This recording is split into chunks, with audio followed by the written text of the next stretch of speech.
Hi friends, welcome back to my channel. ఈ రోజు మీకు ఈ సీరియల్లో ఏం జరిగిందో తెలుసుకోవాలి అనుకుంటున్నారా? అయితే వెంటనే మనం సీరియల్లోకి వెళ్ళిపోదాం. ఇక మహాలక్ష్మి అయితే శైలు అమ్మ నాన్నలకి దిమ్మ తిరిగే వార్నింగే ఇచ్చి వాళ్ళే బృందావనం కుటుంబానికి క్షమాపణలు చెప్పి అక్కడి నుంచి వెళ్లిపోయేలా చేస్తుంది.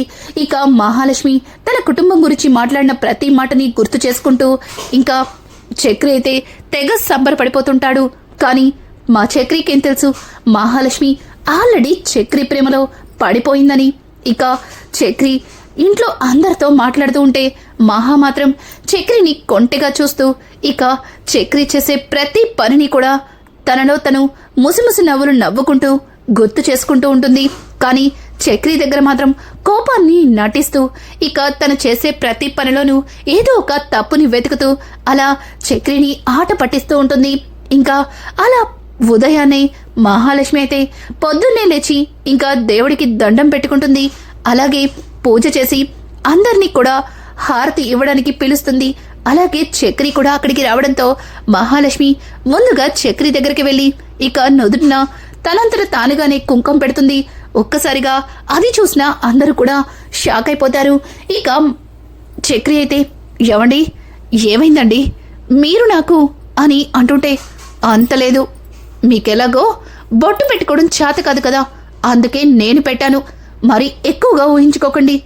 ఇంకొక మాట, ఈరోజు మనం మా వదిన వాళ్ళని కలవాల్సింది అని చెప్పడంతో ఒక్కసారిగా చక్రి అక్కడ ఉన్న కుర్చీలో చతికిల పడిపోతాడు. ఇక పక్కనే ఉన్న మాధవ చక్రి కన్నా ముగ్గురు కూడా షాక్ అవుతారు.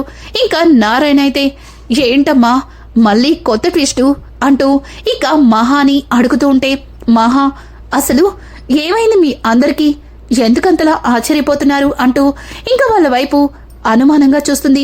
ఇక చక్రి అవును, ఇంతకుముందు లాయర్ అంటూ విడాకులంటూ కోర్టు చుట్టూ లాయర్ చుట్టూ తిప్పారు, ఇప్పుడేమో నుదుటిన బొట్టు పెట్టి మళ్ళీ మీ వాళ్ళని కలవాలి అంటున్నారు. ఇంతకుముందు మీతో పాటు మీ ఇంటికొస్తే ఏం జరిగిందో మర్చిపోయినట్టున్నారు అంటూ ఇక చక్రి అయితే మహాతో మాట్లాడుతూ ఉంటే ఇక మాధవ కూడా అవునమ్మా, ఇప్పుడు మీ వాళ్ళని చక్రి ఎందుకు కలవడం, అంతగా వాళ్ళతో మాట్లాడాలి అనుకుంటే నువ్వు మాట్లాడు, దూరం నుంచి మేమందరం గమనిస్తూ ఉంటాం, మళ్ళీ వాళ్ళు ఏదో ఒక రకంగా నీ విషయంలో ఏదైనా పొరపాటు చేయొచ్చు అంటూ ఇక మాధవ అయితే మహాకి అర్థమయ్యేలా చెప్పబోతుంటే ఇక మహా నవ్వుతూ అయ్యో పెద్ది, నేను కలిసేది మా వాళ్ళంటే ఎవరనుకుంటున్నారు, మా నాన్న అన్నయ్య అనుకుంటున్నారా? కాదు, మా వదిన అలాగే అమ్మ. మా వదిన నాతో మాట్లాడాలని నన్ను కలవాలని హైదరాబాద్ బయలుదేరుతుంటే వదినతో పాటు అమ్మ కూడా వస్తానందంట. అందుకే వదిన ఉదయాన్నే ఫోన్ చేసి చెప్పింది. కానీ అమ్మ నన్ను కలవాలి నాతో మాట్లాడాలి అనడమే కాస్త ఆశ్చర్యంగా ఉంది, ఏం మాట్లాడుతుందో చూద్దామంటూ ఇక మహాలక్ష్మి అయితే పక్కన ఉన్న మాధవతో చెప్తుంటే ఇక చక్రి ఏమండి మీ అన్నయ్య అలాగే మీ నాన్న అంత తెలివి తక్కువ వాళ్ళు కాదు, ముందు వాళ్ళని పంపించి మనం వాళ్ళ ఉచ్చులో ఇరుక్కునేలాగా ప్లాన్ చేస్తుంటారు, చుట్టూ వాళ్ళ మనుషుల్ని పెట్టే ఉంటారు అంటూ చక్రి మాట్లాడుతూ ఉంటే ఇక అక్కడ ఉన్న కేశవ ఎందుకండి రిస్క్, వాళ్ళతో ఏదైనా ఉంటే ఫోన్లోనే మాట్లాడి పంపించేయచ్చు కదా అని అంటూ ఉంటే ఇక మహాలక్ష్మి అయితే చూడండి నేనేమి యాదాద్రి వెళ్ళట్లేదు, వాళ్ళే మన ప్లేస్కి వస్తున్నారు, అయినా నేను కలిసేది ఎక్కడో కాదు మన వీధి చివరున్న రెస్టారెంటే, పక్కన కేశవ షాప్ ఉంది, ఇక పెద్ది ఆ పక్కన ఉన్న సైట్లోనే పని చేస్తున్నారు, ఇక నా పక్కన బాడీ గార్డ్గా చక్రి ఉన్నాడు, ఇక నా సుపుత్రుడు అక్కడే టీ క్యాంటీన్లో బాగా కని పెడతాడు, ఇక చుట్టూ మీరున్నప్పుడు నాకింక భయమే ఉంది అని చెప్పడంతో ఓ వీధి చూరున్న రెస్టారెంటేనా, ఎక్కడో అనుకున్నాను, అలా అయితే పర్వాలేదు, నేను నా మనుషులతో అక్కడే ఉంటాను అంటూ ఇక నారాయణ మాట్లాడుతుంటే కేశవ చూడండి నేను నా ఫ్రెండ్స్ అందరినీ పిలిపిస్తాను అని చెబుతూ ఉంటే ఇంకా మాధవ కూడా అవును నేను కూడా వంశీని అలాగే నాకు తెలిసిన వాళ్ళందరినీ రమ్మంటాను అంటూ ఇంకా మాధవ చెప్తూ ఉంటే మహాలక్ష్మి గట్టిగా నవ్వి, పెద్ది, ఎందుకు మీరంతా భయపడుతున్నారు? చూడండి, నేనుండగా చక్రిని ఎవ్వరూ ఏమీ చేయలేరు. అలాగే మా వాళ్ళు ఎట్లాంటి ప్రయత్నం చేయరు. మీరు అనవసరంగా ఎక్కువగా ఆలోచిస్తున్నారు అంటూ ఇక మహాలక్ష్మి వాళ్ళకి నచ్చచెప్పి ఇంకా చక్రితో కలిసి అక్కడి నుంచి వాళ్ళ వదినకి చెప్పిన రెస్టారెంట్కి అయితే బయలుదేరుతుంది. ఇంకా చక్రి అలాగే మహాలక్ష్మి ఇద్దరు కూడా ఆటోలో రెస్టారెంట్ దగ్గర దిగుతారు. అప్పటికే వాళ్ళ కోసం ఎదురు చూస్తున్న హారిక అలాగే ఇక లలిత ఇద్దరు కూడా మహాలక్ష్మిని చూస్తారు. ఒక్కసారిగా మహాని చూసిన హారిక కూతురు సిరి పాప అయితే పరిగెత్తుకుంటూ మహా అంటూ తనని హక్ చేసుకుంటుంది. ఒక్కసారిగా ఇక మహాలక్ష్మి కూడా సిరి పాప అంటూ ఇక పాపని దగ్గరికి తీసుకుని ముద్దాడుతుంది. ఆ తర్వాత వాళ్ళమ్మ లలితని చూస్తుంది. ఇక లలిత మాత్రం మహాలక్ష్మిని చూడకుండా కాస్త అలిగినట్టుగా ఫేస్ ని పక్కకి తిప్పుకుంటుంది. కానీ పక్కన ఉన్న చక్రి మాత్రం నమస్తే అత్తయ్య గారు అంటూ పలకరిస్తాడు.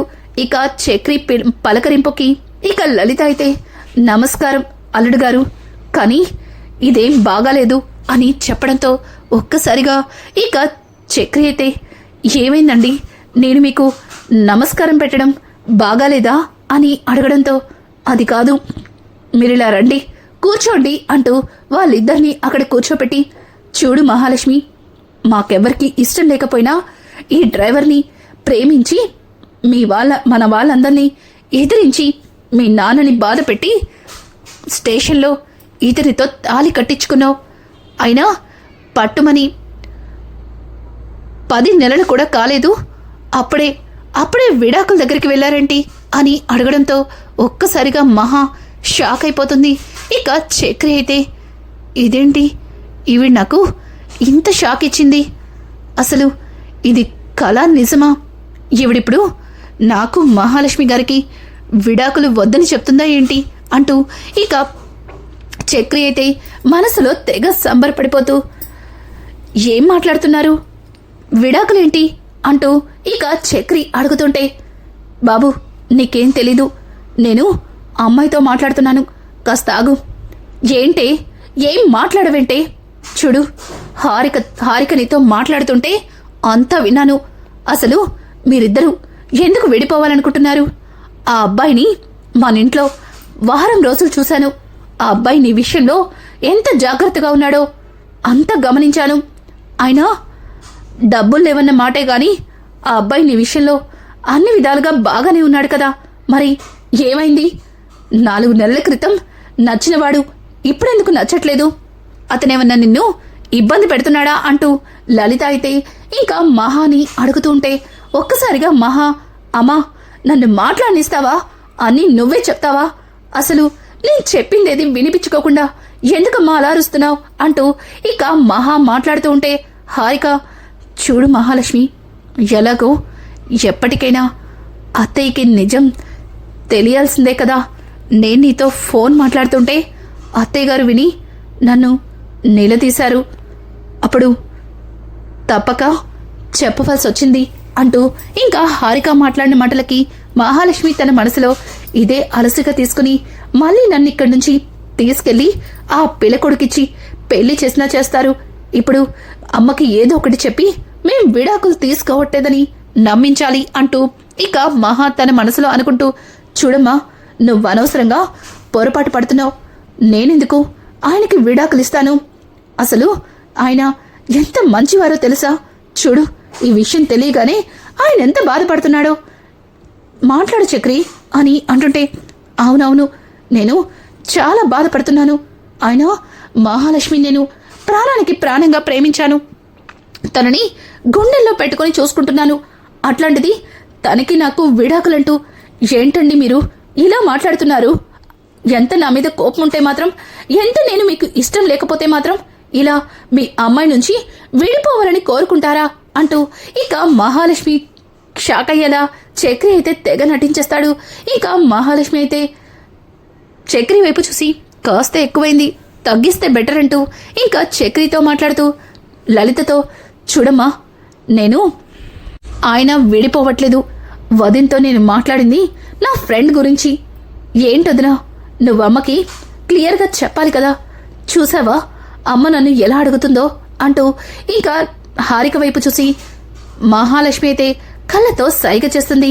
ఇక హారిక అయితే అవునవును, నేనే కన్ఫ్యూజ్ అయ్యి పొరపాటు పడ్డాను అత్తయ్య, తను చెప్తుంది కదా వాళ్ళ ఫ్రెండ్ గురించని అని అంటుంటే ఇక లలిత ఓ మై గాడ్, నిజంగా నేను చాలా కంగారు పడ్డాను.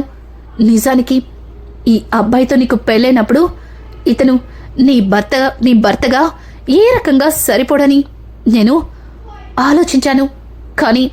కానీ నువ్వు ఈ అబ్బాయి గురించి మాట్లాడిన తర్వాత నేను ఈ విషయంలో నిజంగానే మీ నాన్న చెప్పిన మాటలు నమ్మి మీ అన్నయ్య కోపాన్ని చూసి అపోహపడ్డాను. ఒకవేళ మేం వెతికి తీసుకొచ్చినా ఇంత మంచి అబ్బాయిని నీకు భర్తగా తేలేమేమో అంటూ ఇంకా లలిత అయితే చక్రిని తెగ పొగిడేస్తుంది. ఇక మహాకి చక్రి మీద ప్రేమ మొదలైంది అని చెప్పడానికి ఇక్కడ మనకి మహాలక్ష్మి మోహన్లో ఇంకా లలిత అనే మాటలకి తెగ ఆనందపడిపోతుంది.